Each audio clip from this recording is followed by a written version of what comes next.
Yo, J-Dub Cyber Day 52. Today I want to talk about starting the progress of losing weight. And one of the things I hear a lot, and this is from people at the gym, people in my We Hack Health group, people all over the place, right? Is not understanding some of the ways we need to measure or weigh ourselves. In some of the ways, if you are very familiar with the process, weight can fluctuate quite a bit and why. Very first mistake I hear, and I hear this quite often, I weigh this amount.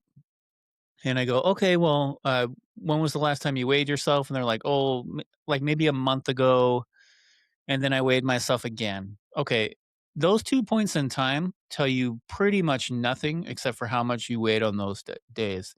They do not give you an average weight, and that could be off by 6, 7, 8, 10 pounds on what your average weight actually is. All right. So, the first thing I would recommend now, I'm well aware, y'all, if someone out there has an eating problem and does not want to weigh themselves, then do not do this. But for those really trying to lose weight, let's get on the scale every day and figure out what our average weight is. And we're going to go up and down pounds in a day for various reasons, right?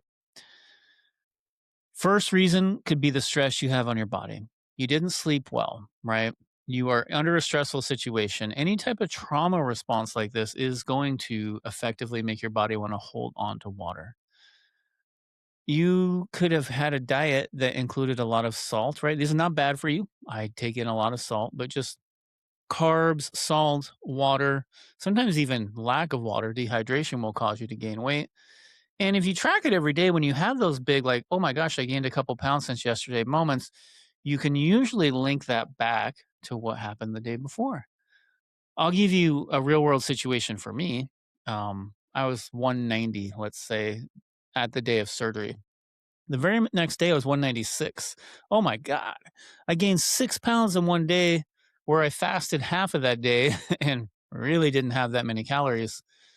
And I've actually heard people say, hey, it went all the fat. Well, that's literally impossible, right? That is not real weight. Fat doesn't accumulate that quick.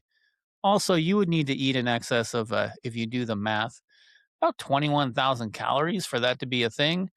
I'm guilty of this thinking too. This is how I initially thought about this. But really, what's happening if you has retained a bunch of fluid and water, some of that can be in like carbs, for example, sometimes will replenish your glycogen stores.